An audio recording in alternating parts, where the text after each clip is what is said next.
in this lecture we will discuss instrumentations of MRI. So what is MRI? MRI is that modality of radiology in which we use magnetic field and radio frequency waves that help us to see the internal structure. So in this lecture we will discuss instrumentations of MRI, or you can say the components of MRI. So the main components of MRI are, first is magnet, second we will use the RF coils, third one we will use the gradient coils, and the last one we will use the so चार main components of MRI जो पहला हमारा है that is magnet, उसके बाद RF coil, तीसरा gradient coil and fourth is shim coil. Magnet के mainly तीन टाइप्स हैं। पहला हमारा है that is permanent magnet,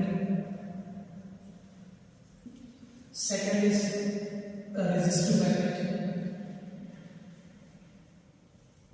and third one is super conducting.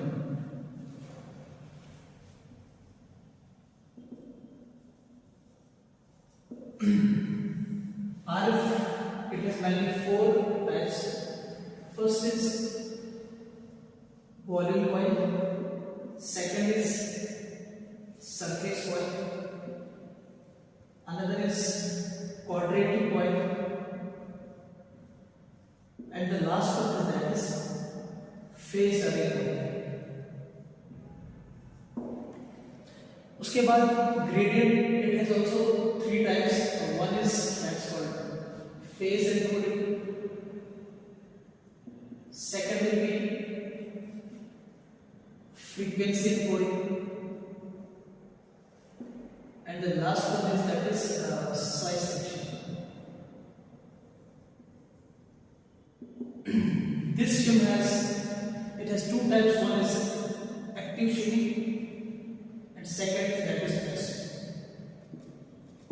So now in this lecture we will discuss these components one by one. We will discuss the role of magnet in MRI, the role of RF coil in MRI, the role of gradient coil in MRI, and the role of shim coil in MRI. So start with the magnet.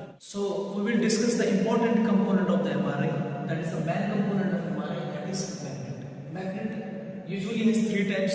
First is permanent magnet, second is resistive magnet, and third is superconducting magnet. So what is the role of magnet? जैसे कि आपको पहले पता होना चाहिए what is the basic principle of MRI, that is gyromagnetic property of hydrogen.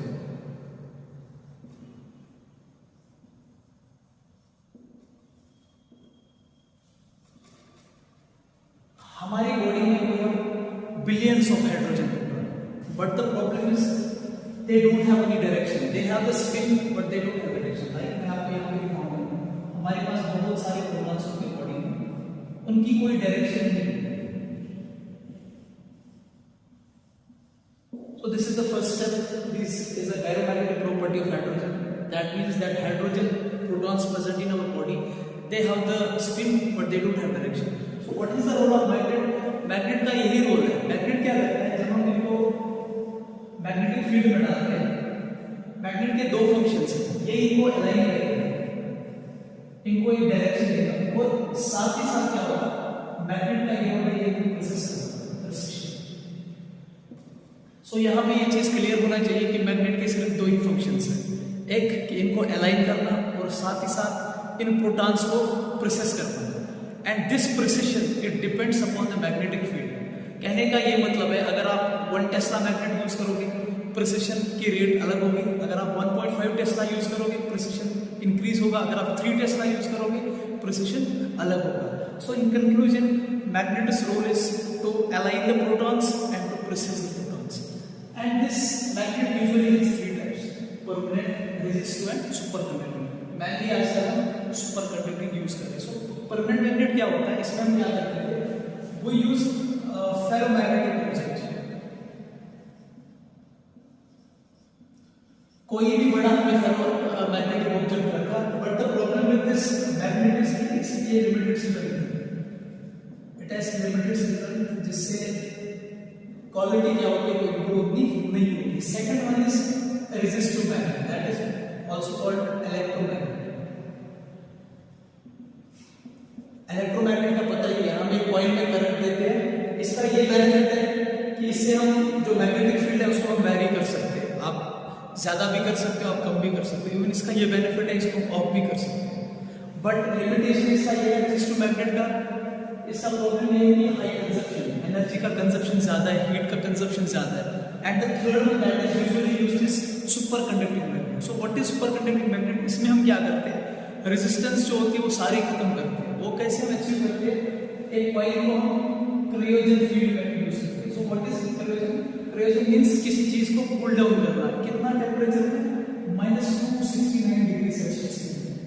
इतने temperature में हम एक कॉइल को कूल डाउन करते हैं with the help of liquid helium.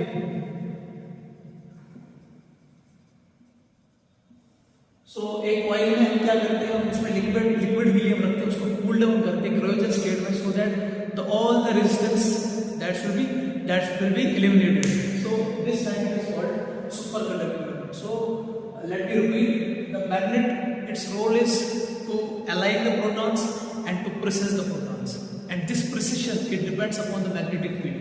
कहने का ये मतलब है, अगर आप 1.1 टेस्ला यूज कर रहे हो, प्रिसिशन की रेट अलग होगी। अगर आप 1.5 टेस्ला यूज कर रहे हो, प्रिसिशन की स्पीड इंक्रीज होगी। अगर आप 3 टेस्ला यूज कर रहे हो, प्रिसिशन उसकी स्पीड उसी हिसाब से बढ़ती जाएगी। 3 टाइप्स आपको याद रखना है, पहला है permanent magnet, resistive magnet and superconducting. So magnet का फंक्शन क्या है, तो अलाइन द हाइड्रोजन प्रोटॉन और इसको प्रिसेस करना है। ये प्रिसेशन किस पे डिपेंड है, it depends upon the magnetic field. Suppose अगर मैं यहाँ पे 1 टेस्ला हमारा यूज कर रहा हूँ, ये प्रिसिशन समथिंग 42.2 मेगाहर्ट्ज प्रिसिशन। अगर मैं 1.5 टेस्ला यूज कर रहा हूँ, 63 मेगाहर्ट्ज।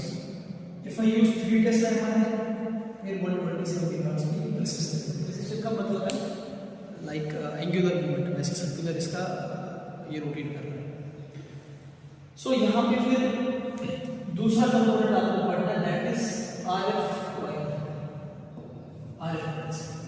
आरएफ कॉइल का क्या रोल है,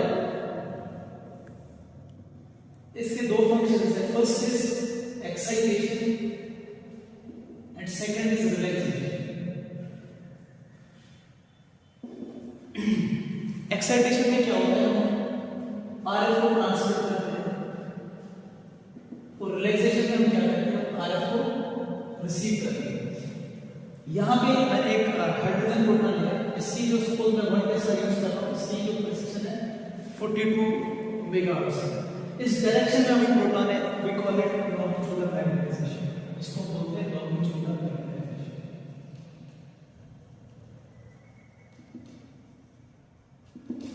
यहाँ पे इस डायरेक्शन में मैग्नेटिक फील्ड काफी ज्यादा है, हम इस छोटे से प्रोटॉन को हम मेजर नहीं कर सकते। हमें क्या करना है, इस प्रोटॉन को हम शिफ्ट करना है किसी दूसरे डायरेक्शन में। लाइक अभी प्रिसेस ये कर रहा है 42.5 मेगाहर्ट्ज पे, हमें सेम है, हमें transmit same amount of RF देना है 42.5 मेगाहर्ट्ज। अगर हम यहाँ पे ज्यादा अमाउंट देंगे, यहाँ पे ये जो फ्रीक्वेंसी है मैच नहीं होगी। सो ये पॉइंट आपको याद रखना है कि प्रोटॉन कितने रेट पे प्रोसेस कर रहा है, 42.5 मेगाहर्ट्ज पे, हमें सेम अमाउंट ऑफ आरएफ देनी है। So when 2 frequencies match, this concept is called resonance. इसीलिए एमआरआई में हम यूज करते हैं मैग्नेटिक रेजोनेंस इमेजिंग। रेजोनेंस का मतलब ये है 2 फ्रीक्वेंसीज मैच। कहने का ये मतलब है, हमारा ये जो प्रोटॉन है ये प्रोसेस कर रहा है 42.5 मेगाहर्ट्ज के, अभी मैं 1 टेस्ला यूज कर रहा हूँ। सो रेजोनेंस का यही कंसेप्ट है, जितने भी प्रोटॉन प्रोसेस करेगा आपको उतनी एनर्जी देगी। सपोज अगर आप 1.5 टेस्ला यूज कर रहे हो, हमारा प्रेसिशन 63 मेगाहर्ट्ज में जाएगा, आपको आरएफ 63 देना है। This concept is called as resonance, इसीलिए हम मैग्नेटिक रेजोनेंस यूज करते हैं। सो आरएफ का क्या रोल है, RF usually has 4 types: volume coil, surface coil, quadratic coil and phase coil। इनका काम ये है to transmit and receive the RF।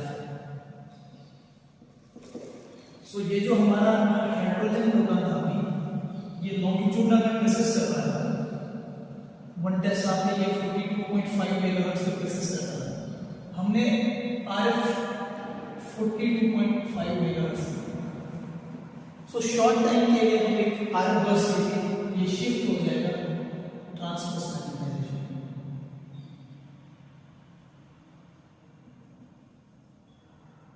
This is called excitation. RF का ये हो गया, RF का क्या नाम है? To shift this hydrogen proton from longitudinal to transverse magnetization, and this is called excitation. जब आप RF को बंद करोगे, ऑफ करोगे, ये वापस from transverse to longitudinal जाएगा, and this is called as relaxation. और relaxation टाइप में क्या करेगा? ये यहाँ पे RF सिग्नल emit करेगा, that will be received by the RF. So हमारा जो तीसरा कंपोनेंट है हमारे का, that is shim coil. Shim coil का क्या फंक्शन है? It makes the magnetic field uniform या मैग्नेटिक स्ट्रेंथ ऑफ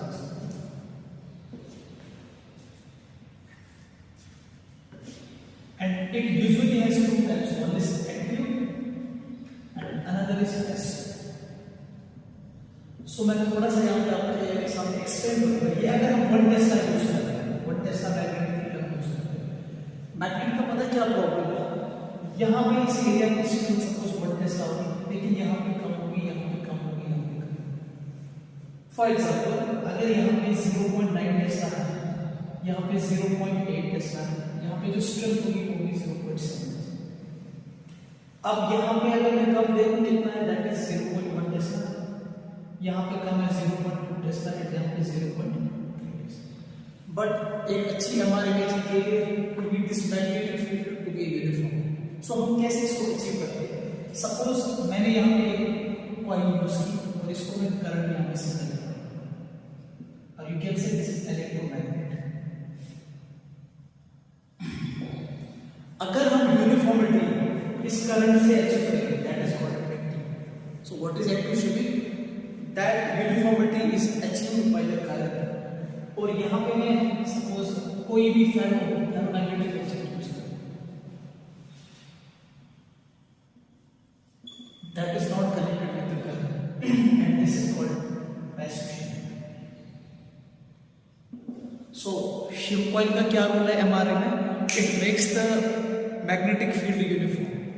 अगर हम magnetic field uniformity करंट से अचीव करेंगे then it's active shifting. अगर हम कोई ferromagnetic object रखते हैं उससे अचीव करते हैं uniformity then it becomes the next element is gradient coil. So what is the use of gradient coil? Why do we use gradient coil in the MRI? It helps us in spatial localization.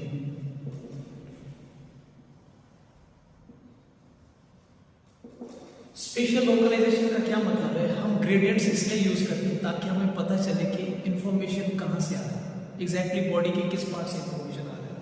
हम इसको 3 veg में use करते हैं। अगर हम यहाँ पे 1 Tesla use हमारे करते हैं, उसके बाद ये यहाँ पे बॉडी बना, ये हमारा हेड है, chest and this is lower. अभी 1 टेस्ला यूज कर रहे हैं, सो यहाँ पे जो स्ट्रेंथ होगी 42.5 मेगाहर्ट्ज, चेस्ट की प्रेशर, चेस्ट में जो प्रोटॉन्स है वो भी 42.5 मेगाहर्ट्ज पे प्रेशर करेंगे, और लोअर लिम्स पे भी जो प्रोटॉन्स है वो भी प्रेशर करेंगे 42.5 मेगाहर्ट्ज। उसके बाद जब हम क्या करते हैं, एक्साइट करते हैं, आरएफ दे देते हैं 42.5 मेगाहर्ट्ज। आरएफ का क्या काम है? एक्साइटेशन और रिलैक्सेशन। यहाँ पे क्या होगा, जो हेड के प्रोटॉन्स वो भी लॉन्गिट्यूडनल से एक्साइट होकर ट्रांसवर्स में चले जाएंगे, जो चेस्ट के प्रोटॉन्स है वो भी लॉन्गिट्यूडनल से ट्रांसवर्स में चले जाएंगे, और जो लोअर पार्ट के हाइड्रोजन प्रोटॉन्स है वो भी ट्रांसवर्स से लॉन्गिट्यूडनल से ट्रांसवर्स में जाएंगे।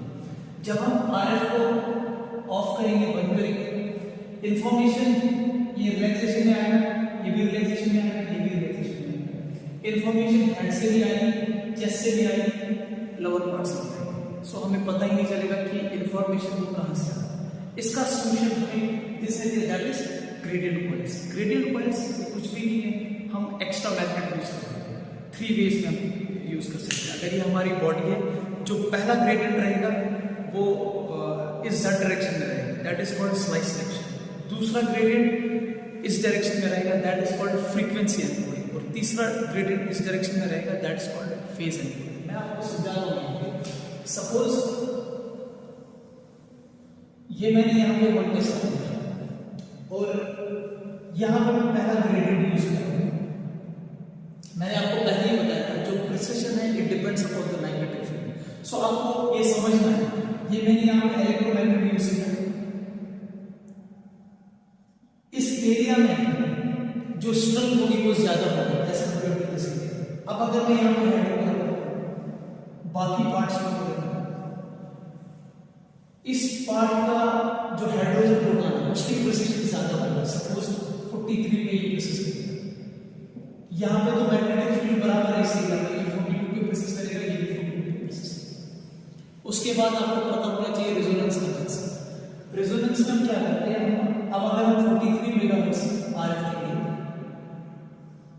यहाँ पे जो एक्साइट होगा वो सिर्फ हेड वाला पार्ट, ये लॉन्गिट्यूडल से ट्रांसवर्स हो जाएगा। यहाँ पे भी 42 है, ये 43 है, यहाँ पे रेजोनेंस नहीं होगी। सो यहाँ पे there will be no excitation, there will be no excitation. जब हम आरएफ को ऑफ करेंगे सो सिर्फ अभी हेड वाले पार्ट में रिलैक्सेशन होगी, इंफॉर्मेशन जो आएगी वो सिर्फ हेड से आएगी। अभी हमने इस डायरेक्शन में ग्रेडियंट को यूज किया है, this one is called as slice section.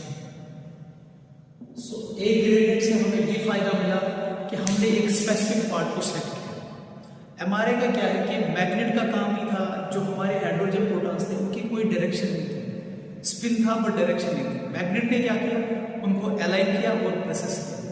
इस डायरेक्शन में अगर आपका मैग्नेटिक फील्ड है उसके बाद हम आरएफ देते हैं। आरएफ क्या करता है, इन लॉन्गिट्यूडल वाले प्रोटॉन्स को ट्रांसवर्स में लेता है, दिस इज कॉल्ड एक्साइटेशन। जब आप इस आरएफ को बंद करते हो ये वापस किस में जाएगा, लॉन्गिट्यूडल में जाएगा, and this is called relaxation. Then we discuss the shim coil. Shim coil का क्या रोल है कि इस यूनिफॉर्म, इस मैग्नेटिक फील्ड को यूनिफॉर्म बनाना। अगर हम यूनिफॉर्मिटी अचीव करते हैं by the help of current, then it's called active shimming. अगर हम किसी मेटालिक कोई फेरोमैग्नेटिक ऑब्जेक्ट यूज करते हैं then it's called passive. Then we have another gradient that is called frequency encoding. So पहले gradient में हमें ये पता चला, हमने एक डायरेक्शन में एक एडिशनल मैग्नेट यूज किया, इससे हमने एक स्पेसिफिक पार्ट बना दिया। अगर हम ग्रेडियंट यूज नहीं करते हमें पता ही नहीं चलता कि इंफॉर्मेशन कहाँ से आ रहा है। सो पहला ग्रेडियंट हमने इस डायरेक्शन में यूज किया, z डायरेक्शन में। सो हमने एक पार्ट को अलग किया, दैट मीन्स इस पार्ट में जो मैग्नेटिक फील्ड था वो ज्यादा था और प्रिसिशन इस फील्ड में ज्यादा था। अब मैंने सपोज यहाँ पे हेड सेट किया, लेकिन हमें पता ही नहीं चल रहा कि हेड के किस पोर्शन से इंफॉर्मेशन आ रहा है। एक बॉडी के पार्ट को हमने अलग किया, लेकिन हेड एक बहुत बड़ा स्ट्रक्चर है, हमें पता ही नहीं चलता कि इंफॉर्मेशन यहाँ से आ रहा है, यहाँ से आ रहा है, यहाँ से आ रहा है, यहाँ से आ रहा है। सो इसमें हमने क्या किया, हमने दूसरे में ग्रेडियंट अपना, दैट्स कॉल्ड फ्रीक्वेंसी। सपोज अगर हम ग्रेडियंट यूज नहीं करें,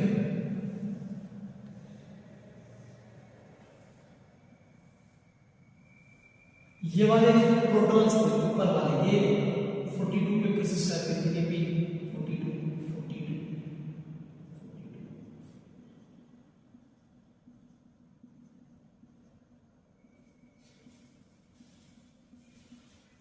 इन सब प्रोटॉन्स का जो प्रिसिशन है वो एक ही है, लेकिन हमें इनको क्या करना है, हमें इनको सेपरेट करना है, अलग अलग करना है। सो मैं इस डायरेक्शन में ग्रेडियंट यूज कर रहा हूँ, दैट मीन्स ये वाले जो प्रोटॉन्स हैं इनकी जो फ्रीक्वेंसी होगी वो ज्यादा होगी, इनकी थोड़ा सा कम होगी, इनकी और कम होगी, इनकी बहुत ज्यादा कम होगी। लाइक ये 44 पे प्रोसेस करेंगे, ये वाले 43 पे, ये 42, ये 42। इन शॉर्ट आपको ये याद रखना है कि फ्रीक्वेंसी एनकोडिंग से हम इस डायरेक्शन में यूज करते हैं। ये जो इस रो में हमारे जो प्रोटॉन्स होते हैं, हम इजीली अगर हम यहाँ से सिंगल यूनिट करेंगे, इस प्रोटॉन की जो प्रिसिशन है वो अलग है, इसकी अलग है, इसकी अलग है, इसकी अलग है। बट यहाँ पे प्रॉब्लम क्या आ रहा है, इस डायरेक्शन में सेम आ रहा है, यहाँ पे भी अगर हम इंफॉर्मेशन लेंगे उसका फ्रीक्वेंसी सेम है, इसका फ्रीक्वेंसी सेम है, इसका फ्रीक्वेंसी सेम है। सो हमने क्या किया, तीसरा ग्रेडियंट काम किया, that is called phase encoding. Phase encoding में हम क्या करेंगे, यहां पे आपको बता रहा हूं,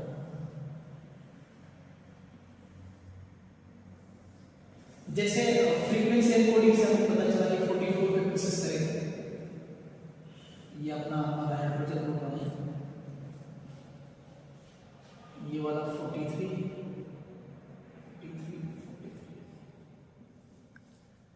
this one 42,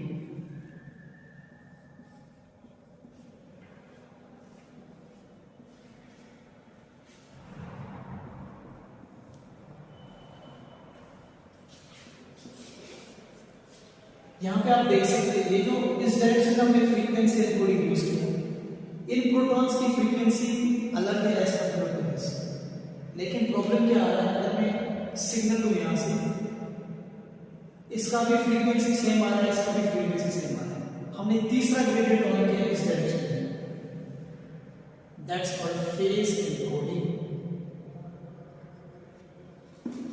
फेज एनकोडिंग क्या करेगा यहां पे, मैं आपको बताता हूं,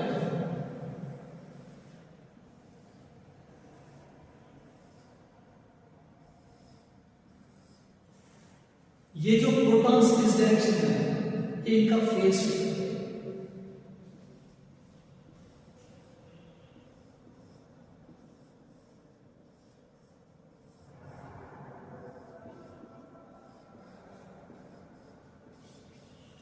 दिस इज फेज एनकोडिंग। सो इनका जो फ्रीक्वेंसी क्या था, 44, 43, 42, 41, 44, 43, 42, 41, 44, 43, 42, 41। सो आपको यहाँ पे ये चीज समझना है, अगर मैं फ्रीक्वेंसी एनकोडिंग यूज नहीं करता, स्लाइड सिलेक्शन में हमें ये इंपॉर्टेंस दिया कि हमने एक पार्ट को स्लिप किया, फ्रीक्वेंसी एनकोडिंग से हमें ये हेल्प मिलता है कि हम इस डायरेक्शन में लगा सकते हैं, यहाँ पे जो हाइड्रोजन प्रोटॉन्स है उनका प्रिसिशन ज्यादा है, यहाँ पे कम है, यहाँ पे कम है, यहाँ पे कम है, अगर हम यहाँ से इंफॉर्मेशन लेंगे, ये हमें पता चल जाएगा कि ये वाला प्रोटॉन, ये वाला इंफॉर्मेशन डिफरेंट आ रहा है, लेकिन प्रॉब्लम क्या होगा, इस डायरेक्शन में भी सेम इंफॉर्मेशन आएगा, यहाँ पे भी सेम। सो हमने क्या किया, हमने तीसरा ग्रेडियंट इस डायरेक्शन में यूज किया, that's called phase encoding. Phase encoding क्या कर रहा है, यहाँ पे आप देखो, ये वाला जो हाइड्रोजन प्रोटॉन इस एरिया में है, ये 44 मेगाहर्ट्ज पे प्रोसेस कर रहा है, इसका फेज डायरेक्शन अलग है, यहाँ पे फेज डायरेक्शन डिफरेंट है, लेकिन फ्रीक्वेंसी डिफरेंट है।